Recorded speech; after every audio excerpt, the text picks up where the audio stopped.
네, 안녕하십니까. 전국의 경찰 공무원 준비를 하고 계시는 수험생 여러분 반갑습니다. 2019년 8월 31일에 시행된 2019년 2차 경찰 시험 대비 한국사 해설을 좀 하려고 이 자리에 섰습니다. 그동안 그 한국사 준비하시느라고 너무 수고들 많으셨고, 또 지금 이 해설 강의는 보통 준비하시는 분들이 또 많이 들으시더라고요. 그러니까 이미 준비가 좀 완료되신 분들은, 오늘 시험을 보신 분들은 뭐 듣지 않는 경우가 더 많습니다. 그래서 아무튼 앞으로의 어떤 공부 방향이라든지, 그 다음에 출제 경향이라든지, 그 다음에 문항별 배열 뭐 이런 것들을 좀 간략하게 얘기를 좀 드리고, 그러고 나서 문제풀이로 좀 바로 넘어갈 수 있도록 하겠습니다. 일단 총평부터 시작을 하겠습니다. 2019년 1차 경찰 한국사에 비해서는 좀 다소 문제가 어려웠다, 이렇게 예상이 되고요. 물론 1차 경찰 한국사 시험도 점수 때는 그렇게 다른 것 같진 않아요. 그러니까 제가 1차 경찰 시험에서도 합격 컷을 한 90점 정도로 예상을 했었는데, 2차 경찰 시험도 한 90점 정도의 합격 컷이 나올 거예요.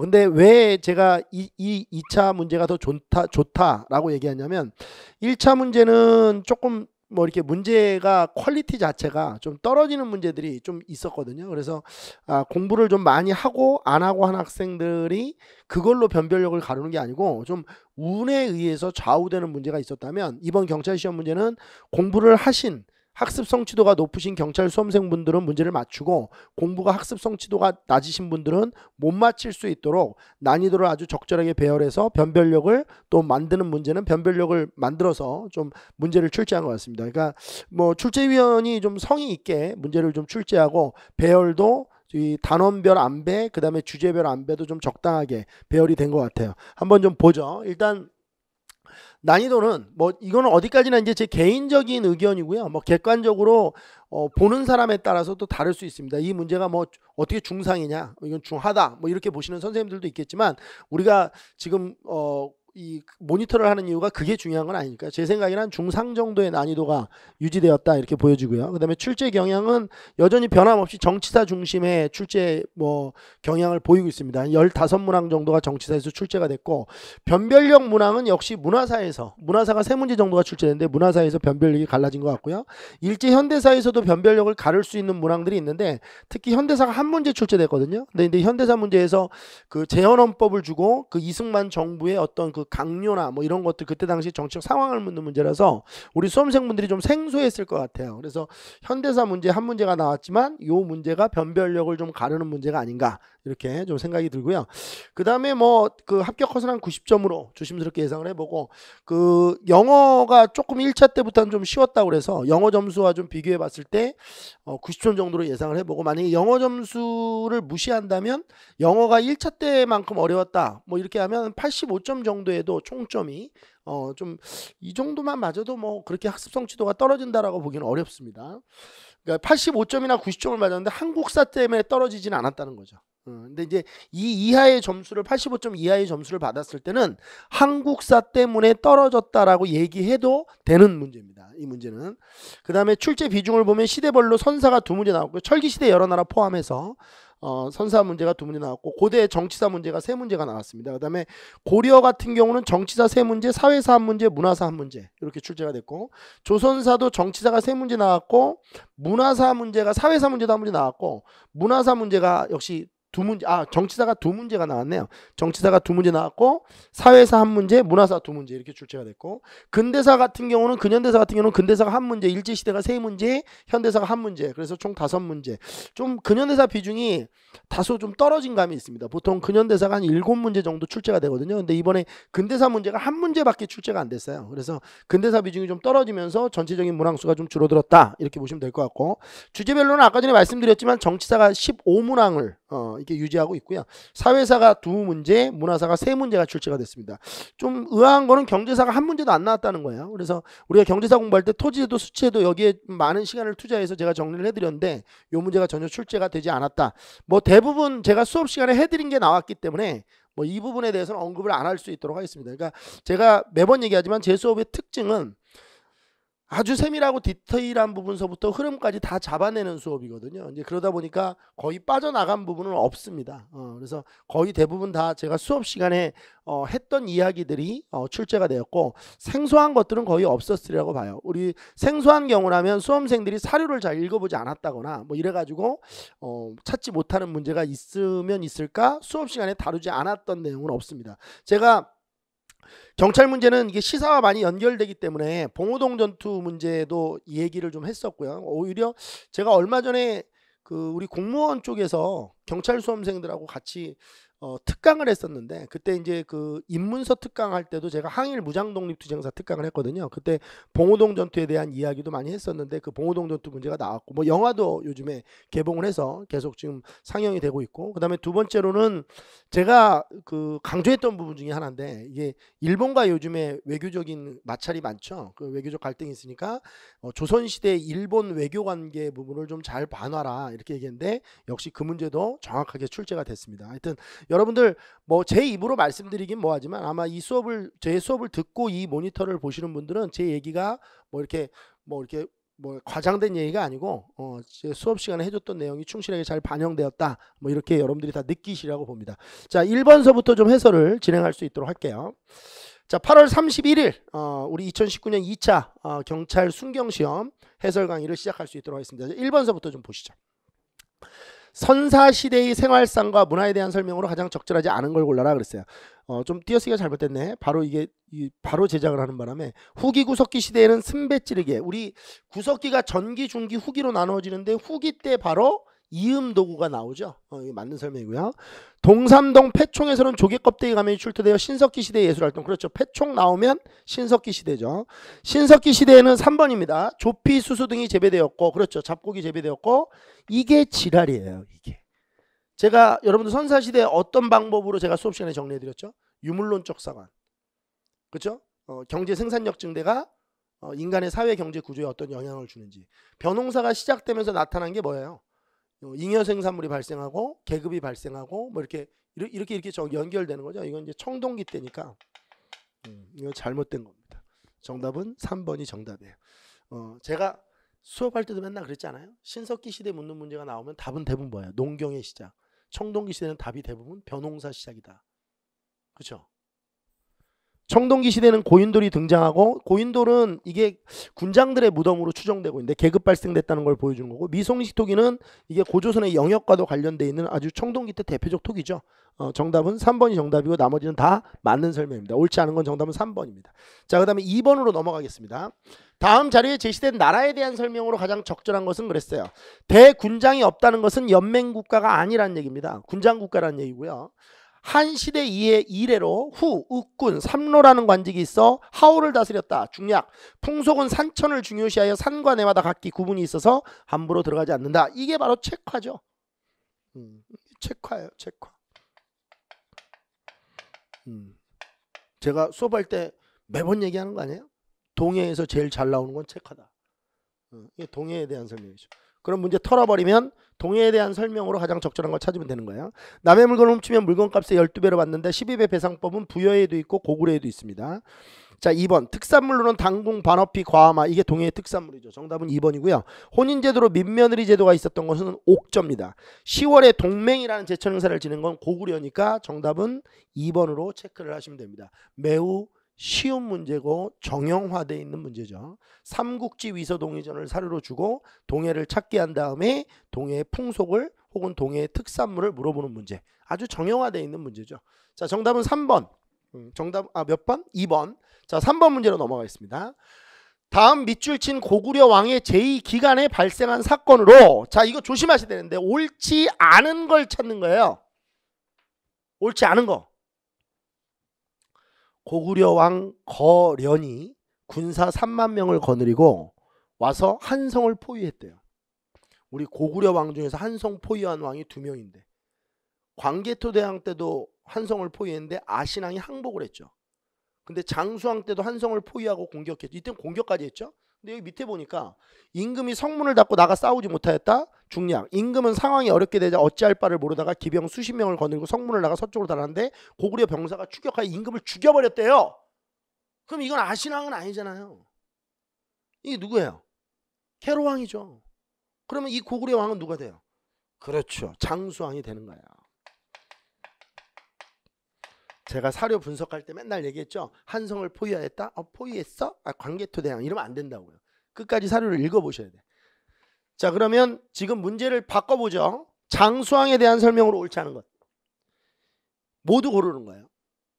자, 후현을 격파하여 요동지역을 확보했다. 후현 격파는 광개토대왕이죠. 도읍지를 국내성에서 평양성으로 427년에 옮긴 건 장수왕이에요. 이건 장수왕에 대한 설명이고요.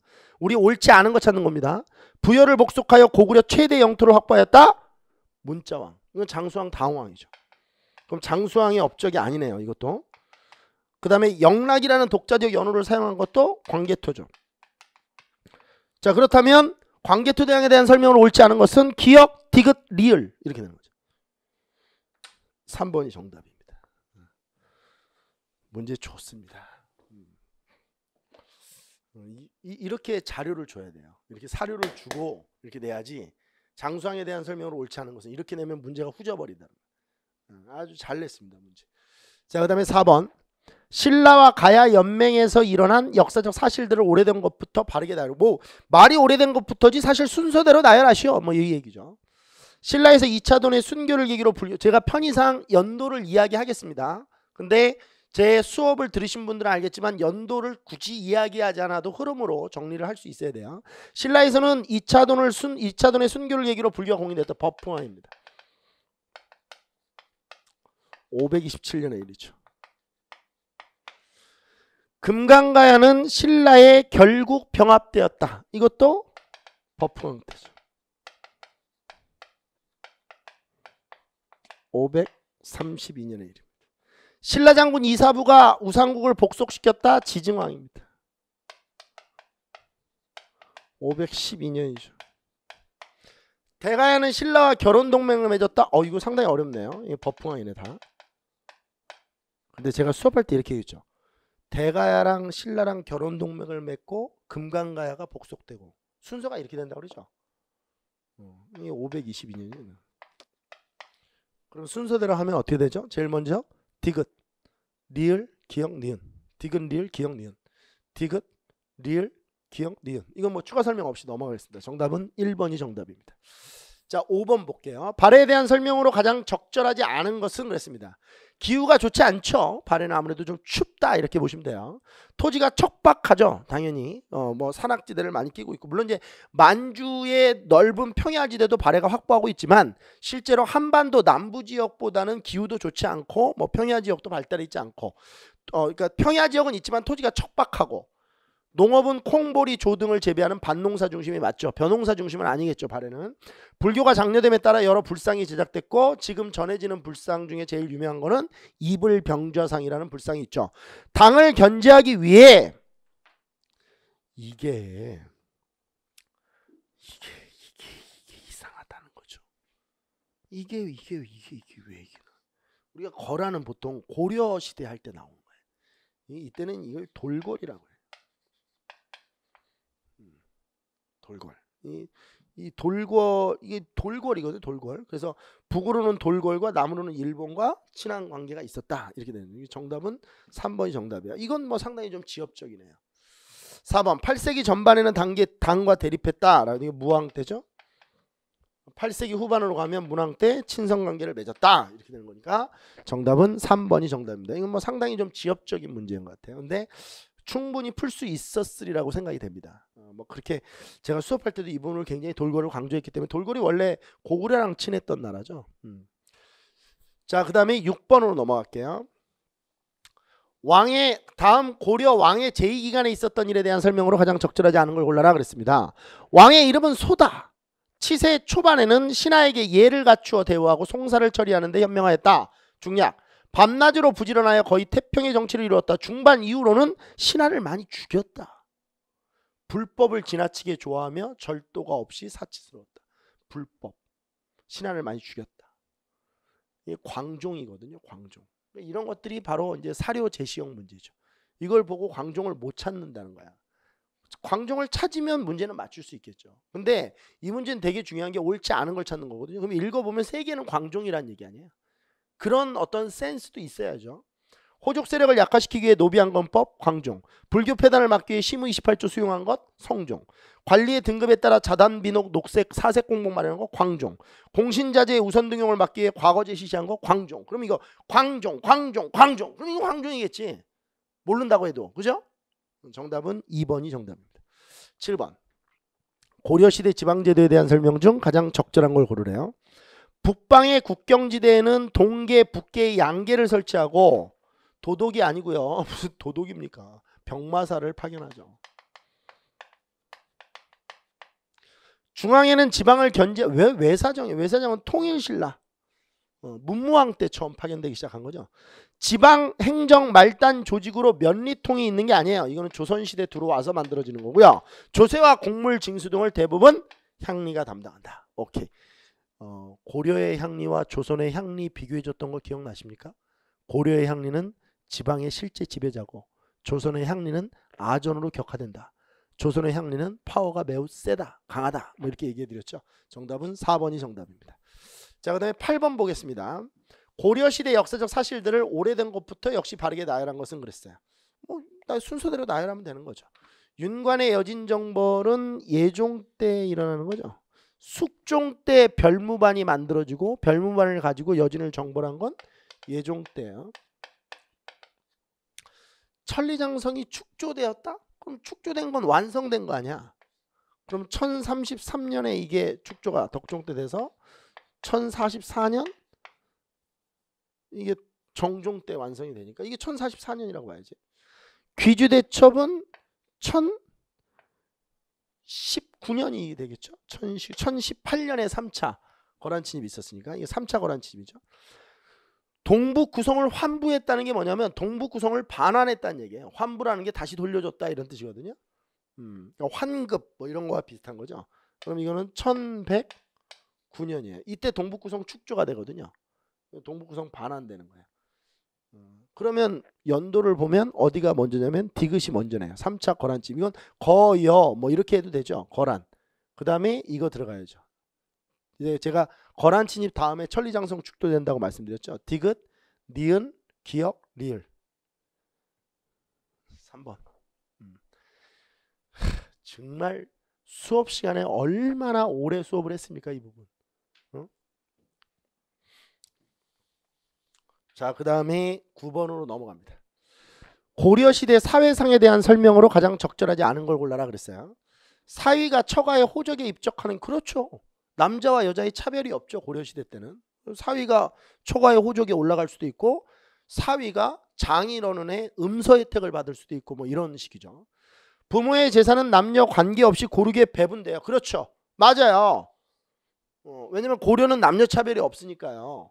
출생 순서에 따라 아니야. 아이고 이거 재산 상속을 이렇게 차등을 두면 재산 상속에서 출생 순서에 차등을 둔다는 게 뭐예요? 장남이 다 가져간다는 얘기 아니야. 그러니까 큰 애가 많이 가져가고 둘째는 조금 가져가고 이런 거 아니에요?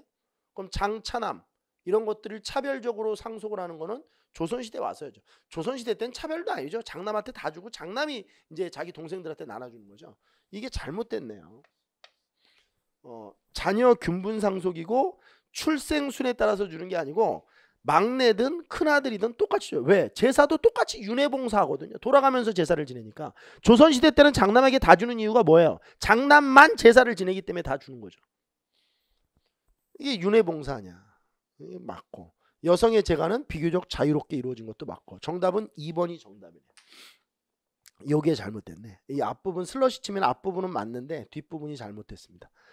자, 그 다음에 10번으로 넘어가 보겠습니다. 다음은 어느 역사서의 일부분이래요. 저 여러분들 이 문제를 이게 제가 보니까 이 엄청 틀린 분들이 있더라고요. 이 커뮤니티 공간을 보니까 이게 사건을 물어보는 게 아니고 이게 지금 역사서를 찾는 거예요. 이 역사서가 저술된 시대를 찾는 거거든요. 그럼 한번 보세요. 신들의 생각으로는 신은 덕업이 날로 새로워진다는 뜻이고 나는 사방을 망라한다는 뜻이므로 이를 국호로 삼는 것이 마땅하다고 여겨진다. 그러니까 신라를 국호로 삼겠다 이런 거 아니야. 그럼 이게 지증왕 때거든요. 이제 여러 신하들이 한마음으로 삼가 신라국 왕이라는 칭호를 올립니다 라고 했대. 그 왕이라는 칭호도 생겼어요. 지증왕 때예요. 그럼 이 책이 뭐겠어요? 이게 삼국 사기일 거 아니에요. 역사서 찾는 건 아니에요. 역사서. 저는 이것만 보고 어떻게 합니까? 우리나라 삼국시대를 제가 뭘로 공부한다고 그랬어요? 삼국사기라는 책으로 공부하는 거라고 그랬죠. 그럼 이게 삼국사기겠죠. 그럼 이게 언제쯤 고려 인종 때 만들어지는데 이걸 고려 중기 이렇게 보지 말고 지금 시대를 묻는 거잖아요. 그러면 이건 고려 시대 이러면 되는 거예요. 그냥. 그럼 이 문제는 고려 시대에 축조된 문화재가 뭐냐 이렇게 묻는 거죠. 원각사지 10층 석탑은 조선 세조 때. 불국사 3층 석탑은 이건 통일신라 경덕왕 때. 가문사지 3층 석탑은 통일신라 신문왕 때. 경천사지 10층 석탑은 원간섭기 때 원나라의 영향을 받아 만들어진 거니까 이게 무슨 원간섭기 이런 거 할 필요 없고 고려 시대 이러면 되니까 정답은 4번이 되는 거죠.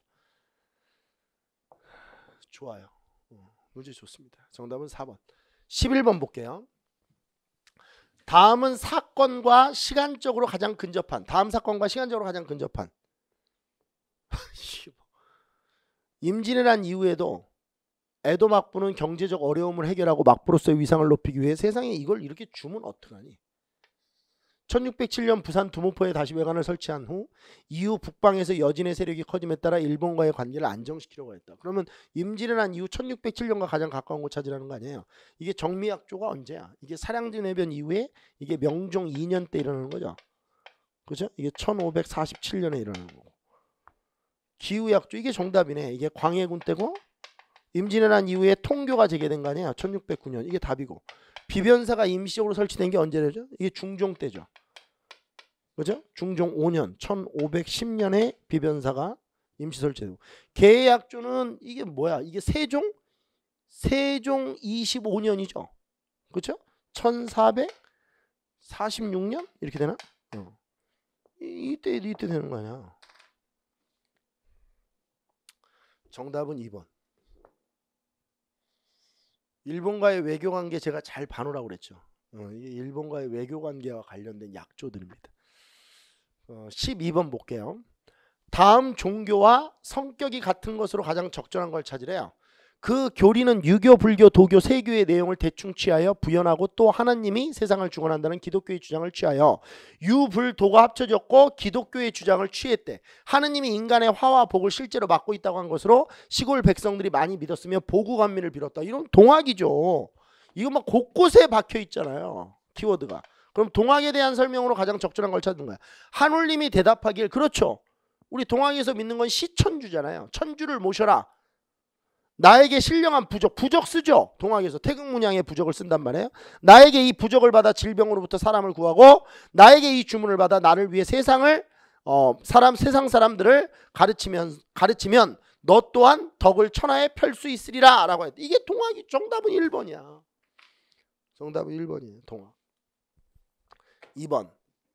전선 수백 척과 정예병사 5, 6만을 얻어서 대포 등 예리한 무기를 많이 싣고 우리나라 해변에 와서 국왕에게 글을 보내기를 우리는 전교, 그러니까 종교를 전하러 온 목적으로 온 것이지 재물을 탐하여 온 것이 아니므로 선교사를 용납하여 받아들여. 이건 천주교에 대한 설명이네.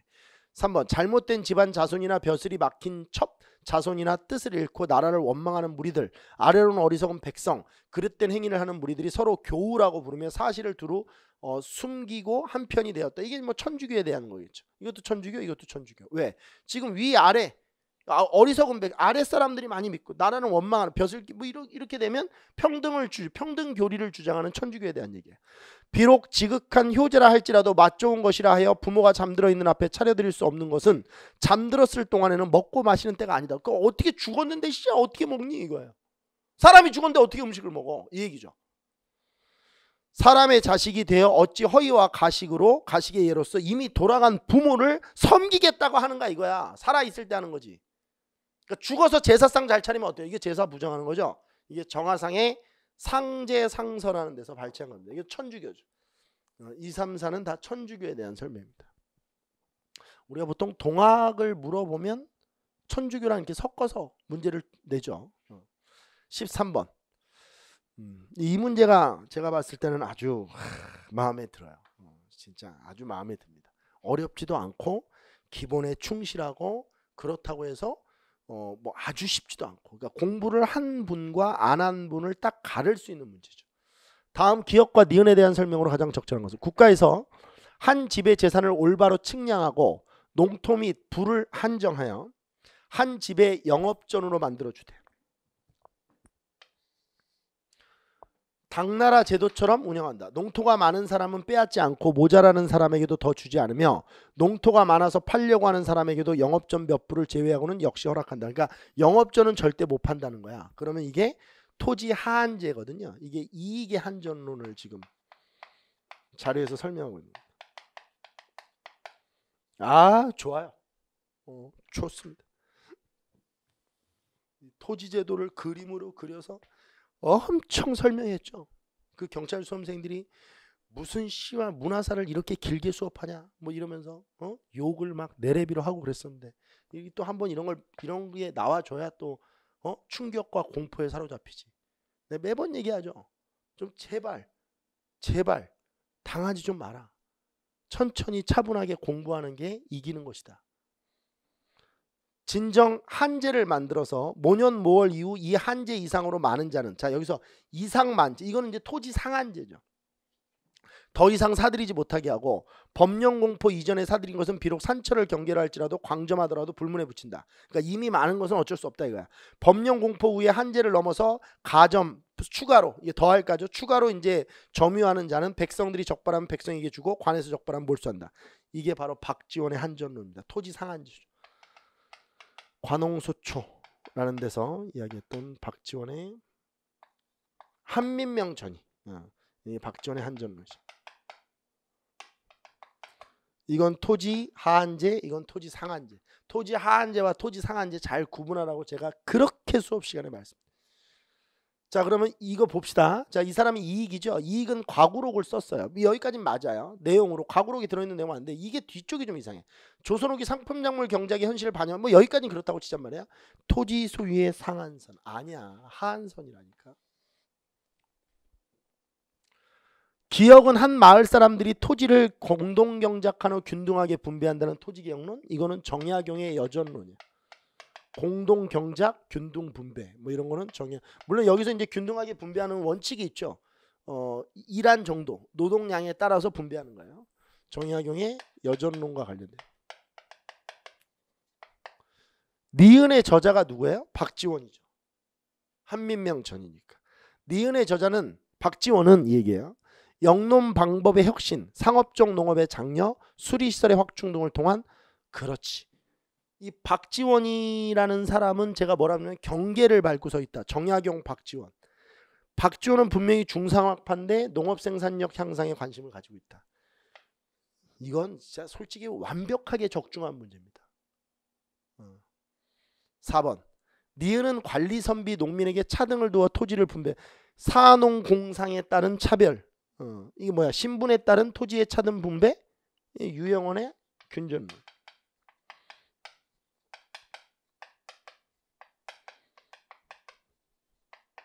정답은 3번이 정답이 되네요. 맞는 설명. 나머지는 다 잘못됐습니다. 자, 14번 보겠습니다. 이게 또 조선, 아까 전에 지금 13번 문제는 조선 후기 실학 문제고요. 14번 문제는 조선 후기 국학 문제입니다. 국학이라기보다는 뭐 좀 이렇게 뭐라 해야 되지? 문화의 새 경향이라고 해야 되나? 문화의 새 경향. 조선 후기에는 전통적 과학기술을 개성하고 발전시키면서 중국을 통하여 전래된 서양의 과학기술을 수용하여 큰 진전을 보였다. 17세기경부터 중국을 왕래하던 조선의 사신들은 서양 선교사와 접촉하고 서양의 과학기구와 각종 서적을 조선에 들여왔다. 당시의 사실로서 옳지 않은 걸 찾아라. 이 고려만국전도는 세계 지도인데요. 마테오 리치가 만든 이 지도가 우리나라에 들어오는 거죠. 맞고요. 김성문은 역학도해라는 책에서 우리나라 처음으로 지전설을 주장하고 무한우주론 이런 거 주장하고요. 홍대영과 김성문은 지전설 주장하고 지구가 우주의 중심이 아니라는 무한우주론 주장한 거 맞고요. 그러니까 김성문, 그 다음에 홍대영, 최한기죠. 최한기가 나와야 돼요. 이광정이 나오면 안 되죠. 제가 지코 이렇게 얘기해요. 지코 수업 시간에, 그죠? 최한기의 지코죠. 이광정이 아니고. 정답은 4번이 정답입니다. 최한기 문제가 나온 거예요. 최한기 문제가. 제가 최한기와 관련된 에피소드도 설명했어요. 이 사람 돈만 있으면 책 사는 사람이다. 그래서 주변 친구들이 야 너는 밥을 좀 사지 쌀을 좀 사지 왜 이렇게 책만 사냐 이랬더니 이분이 했던 유명한 얘기 이 사람들아 쌀은 먹으면 없어지지 않나. 이 유명한 얘기. 책은 사면 머릿속에 들어가면 안 없어진다는 거예요. 우리로서는 납득 어려운 분이죠. 그렇죠? 자, 그 다음에 15번. 다음 왕의 치적으로 옳지 않은 걸 찾으래요. 달은 하나이며 물은 수만이다. 물이라고 하는 것은 이제 강 뭐 이런 걸 얘기해요. 물이 달을 받음으로 앞 시내에도 달이요 뒷 시내에도 달이다. 달의 수는 시내의 수와 같은데 시내가 10,000개 이르더라도 그렇다. 이게 만천 그러니까 명월 만천 주인홍 만천 명월 주인홍이라고 하는 건 10,000개 하천에 달이 하나가 떠 있다. 그 이유는 하늘에 있는 달이 본디 하나이기 때문이다. 달은 본래 천연으로 밝은 빛을 발하며 아래로 내려와서는 물을 만나 빛을 낸다. 물은 세상 사람을 이야기하는 것이며 만백성을 이야기하는 거며 이 빛은 나다. 이 만천 명월 주인홍. 내가 수업할 때 이걸 얘기를 많이 했었는데 이 정조의 초월적 군주론이 이 사상에서 나오는 거죠. 그럼 결국 이거는 정조를 찾는 거예요. 그러니까 정조에 대한 설명으로 옳지 않은 거니까 모르긴 몰라도 영조가 하나 들어있겠지. 장사 하루 이틀 하나. 스스로 초월적 군주로 군림하면서 스승의 입장에서 신하들을 양성하고 재교육시키기 위한 방편으로 초계문신제도 맞고 대전통편 맞고 3번 죄인의 가족을 잡아 가두는 법을 폐지하고 이게 이제 뭐라고 해야 되지? 악법들 이런 것들 좀 손을 보죠. 뭐 압수령도 손을 보고 연좌제 이런 것들도 좀 금하고 노비에 대한 상전의 사적인 형벌을 철저하게 금했으며 신무 이게 이제 키워드네. 키워드라기보다는 이게 중요한 내용이죠. 신문고를 다시 부활시켰다? 그럼 영조. 정답은 3번. 4번. 유기전을 제외한 시전상인의 금난정권 폐지. 사상의 자유로운 시장활동을 어느 정도 가능케 했다. 금난정권 폐지. 신의 통공. 정조. 정답은 3번. 영조에 대한 설명인 3번이 정답이다. 16번. 강화도 조약이 조선의 주권을 침해하는 이게 의도가 있는 거야. 그러니까 이런 것도 우리나라 최초의 근대적 조약인데 일본과 맺은 건데 일본이 지금 맺은 조약 중에서 불평등 조약을 골라라. 그러니까 이게 지금 일본에 대한 걸 묻는 거거든. 제가 수업 시간에 누차 얘기하잖아요. 일본에 대해서 잘 공부해놔라. 그래서 이번 시험 문제 일제시대만 또 세 문제를 냈잖아. 조선의 주권을 침해하는 불평등 조약임을 보여주는 것으로 옳은 것은 다 읽지는 않고 보세요. 강화도 조약이 이제 10강까지 있는데 불평등 조약의 조건이 되는 게 뭐냐면 영해 측량권, 그러니까 임금 바다 이거 측량하는 거, 그다음에 치해법권 이런 것들이 이제 대표적인 불평등 조약이죠. 치해법권, 그다음에 영해, 그러니까 연안, 그 연해 측량권 이런 것들이 불평등 조약이에요. 7권 한번 보세요. 이거 위에는 알 필요 없고. 조선국 연해의 도서와 암초를 조사하지 않아 매우 위험하다. 일본국 항해자가 자유로 해안을 측량하도록. 이게 말이 되는 소리예요? 아니 남의 바다를 다른 나라 사람들이 와서 이렇게 측량하는 경우가 있어. 제가 우리 수험생분들 그 수업할 때 했는데 내가 수험생분들 집에 가가지고 냉장고 문만 열어가지고 뭐 스팸 없어요? 뭐 계란 없어요? 이렇게 달걀 없어요? 이런 거 물어보면 좋아요? 안 좋죠. 이거예요. 해안을 측량하도록 허가한다. 위치와 깊이를 상세히 조사하여 지도를 만들어 두 나라 선객이 위험을 피하고 지랄하고 있는 거죠. 이게 무슨 위험을 피하는 거예요? 이거 싹 조사해가지고 지네들 쳐들어오려고 그러는 거 아니에요. 불평등 조약 리얼. 그 다음에 이거 보세요. 양국 인민의 무역에 대하여 양국 관리는 이거는 불평등 조약 아니죠. 자, 시옷 보세요. 일본국 인민이 조선국 항구에서 죄를 지었거나 조선국 인민에게 관계되는 사건은 모두 일본. 이게 말이 되는 소리입니까? 그러니까 일본 상인이 우리나라에 왔을 때 죄를 저질렀다면 일본인들은 우리 법으로 처벌할 수 없다. 이게 치해법권이죠. 조선국 인민이 죄를 범하고 일본국 인민과 관계되는 사건은 모두 조선국 관원이 조사하지만 단 각각 해당하는 국가의 국법으로 심판하되 공평하도록 하더라. 이게 말이 안 되는 거예요. 정답은 이 뭐야? 리을하고 시옷이 정답이에요. 3번. 이게 불평등 조약의 단서죠. 그 다음에 17번. 다음 사업의 결과로서 옳지 않은 것. 지금까지 토지 소유자는 권리의 득실, 이전과 변경을 사문기나 점유를 하고 있다는 사실을 각 사람의 권리를 원용함으로 상례로 하였다. 원용함을. 이 때문에 분쟁이 끊이지 않고 해결이 어려웠다. 이에 특별히 조사국을 설치하여 지적의 어지러움을 정리하고 소유권을 확인하며 재정의 기초를 세우게 하려고 한다. 일제히 토지 조사 사업이에요.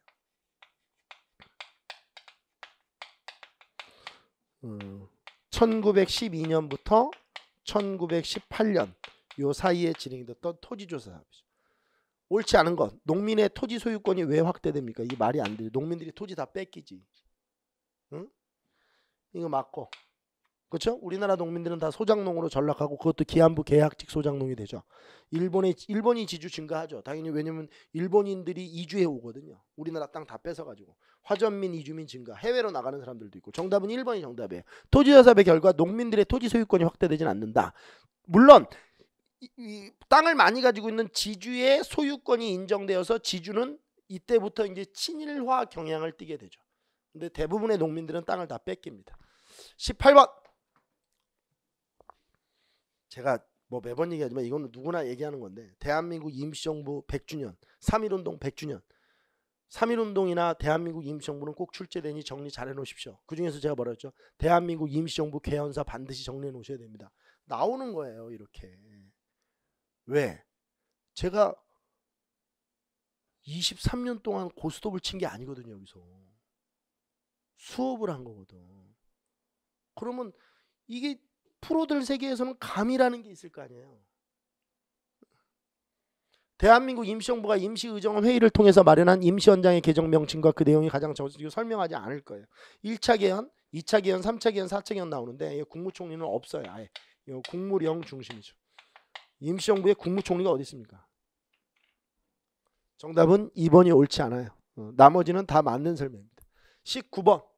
다음 사건 직후에 벌어진 사실로 가장 적절한 것은 나왔네요. 봉오동 전투. 그렇죠? 우리 김대한 교수님이 수업 시간에 이 봉오동 전투를 낼 가능성이 있다. 이렇게 이제 한국사까지 예상을 하시는 오늘 TV 유튜브 하면서 그 얘기를 했었는데 그래요. 6월이죠. 6월. 그러니까 청산리와 헷갈릴 이유가 없어요. 청산리는 10월에 되는 거고 이건 6월이잖아요. 북간도에 주둔한 아군 700은 북로사령부 소재인 왕청현 어디로 향하여 행군하다가 뜻하지 않게 같은 곳을 향하는 적군 300을 발견하였다. 아군을 지휘하던 이 두 장군은 즉시 적을 공격했다. 급사격으로 적 120여 명의 사상자를 내게 하고 도주하는 적을 즉시 추격하여 현재 전투 중에 있다. 이게 이제 6월 7일 삼둔자 전투서부터 시작이 되는 거거든요. 그러면 봉오동 전투 직후에 제가 뭐 일어난다고 그랬어요? 일본이 완전히 돌아버리죠. 그래서 일본의 거의 이 사단 병력이 이제 중국에 들어오는데 그러니까 이 일본의 그 정규 군대가 중국에 들어올 수 없으니 명분을 만들어야 되잖아요. 그래서 조작한 사건이 뭐라고 그랬어요? 훈춘 사건이라고 그랬죠. 봉오동 전투 다음에 훈춘 사건 다음에 청산리 전투 이렇게 되는 거 아니에요? 그러면 이게 봉오동 전투니까 직후에 발생한 사건이 뭐냐니까 이거는 당연히 훈춘 사건 묻는 거예요. 일제가 중국 마적을 매수하여 훈춘의 민가 일본 영사관을 습격하고 이를 핑계로 일본 군대를 두만강 이북으로 출병시켰다. 정답 1번. 중국 우영군과 연합하여 영릉과 흥경성 전투는 1930년대 초반 한중 연합작전입니다. 이 봉오동 전투는 1920년 6월에 일어난 거예요. 3대 초 한중 연합작전.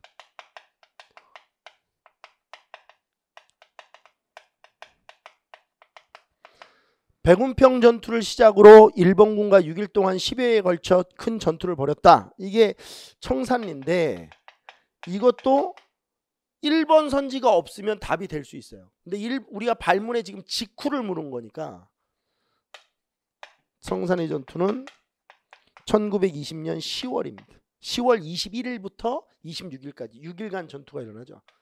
1920년 10월 21일부터 이렇게 시작이 돼요. 26일까지. 중국 호로군과 한중연합군을 편성하여 쌍성보 사도하자. 이것도 이거네. 한중연합작전. 이게 양세봉의 조선혁명군, 이게 지청천의 한국 독립군이네요. 1930년대 초 한중연합작전. 양세봉의 조선혁명군, 지청천의 한국 독립군. 이렇게 되는 거죠. 정답은 1번이 훈춘 사건이 정답입니다. 아, 답이 훈춘 사건이 떴어요. 잘했어. 자, 20번 보겠습니다. 다음에 헌법 전문이 공포된 시기에 일로서 가장 적절하지 않은 걸 찾는 겁니다. 유구한 역사와 전통에 빛나는 우리들 대한국민은 기미 3.1운동으로 대한민국을 건립하여 세계에 선포한 위대한 독립정신을 계승하여 이제 민주 독립국가를 재건함에 있어서 정의, 인도와 동포애로서 민족의 단결을 공고히 하여 모든 사회적 폐습을 타파하고 민주주의 제도를 수립하여 정치, 경제, 사회, 문화의 모든 영역에서 각인의 기회를 균등히 하고 재헌헌법에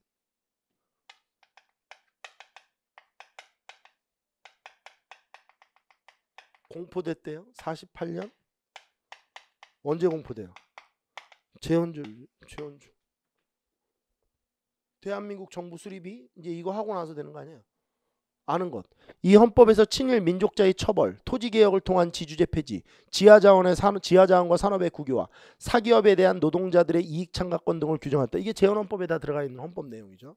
국회에서 간선제 방식으로 대통령이 이승만, 부통령이 이시영이 선출되었고 이승만 대통령은 대한민국 정부의 수립을 국내에 선포했고 맞고요.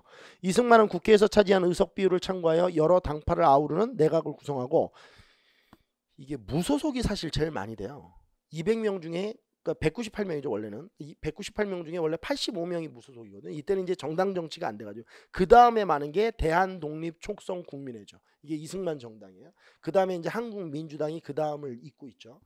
조봉암 등 중도 세력을 등용하여 정치적 안정이 맞아요.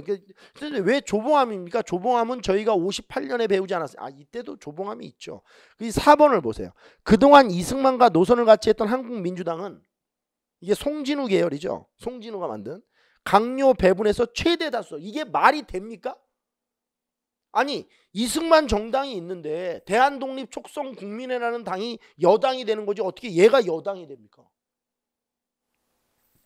정답은 4번. 한국민주당은 이렇게 최대 다수역을 차지하지 못합니다. 정답은 4번. 그리고 이승만 정부 때 국회는 무소속 국회의원들이 많았기 때문에 이렇게 여러 당파를 아우르는 내각을 구성했던 거예요. 그 중에서 대한독립촉성국민회 이승만 정당이 가장 많은 의석수를 갖고 있었기 때문에 많은 강요들을 대한독립촉성국민회에서 이제 그 당에서 이렇게 밀었던 거죠.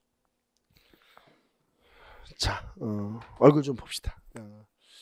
매년 시험이 마지막에 끝나고 나면 2019년 이제 2차 경찰 시험까지 끝나고 아마 3차 그 추가 채용 시험은 없으리라고 보여지기 때문에 뭐 있었다면 먼저 발표가 났었겠죠. 하여튼 고생들 하셨고 하여튼 여러분들 청춘을 녹이는 그 시간들이 비록 이 시험에서 결과를 보지 못했더라도 여러분들의 앞날에 큰 걸음이 될 수 있다는 확신, 믿음 가지시고 또 만약에 이 시험에서 지금 실패를 하셔서 다음 시험을 준비해야 된다라고 각오를 다지고 계신 분들은 반드시 그 각오 흔들리지 않고 이어나가길 바라겠습니다. 저는 해거스 경찰 공무원 학원에서 한국사를 수업하고 있는 이중석입니다. 그동안 고생하셨습니다.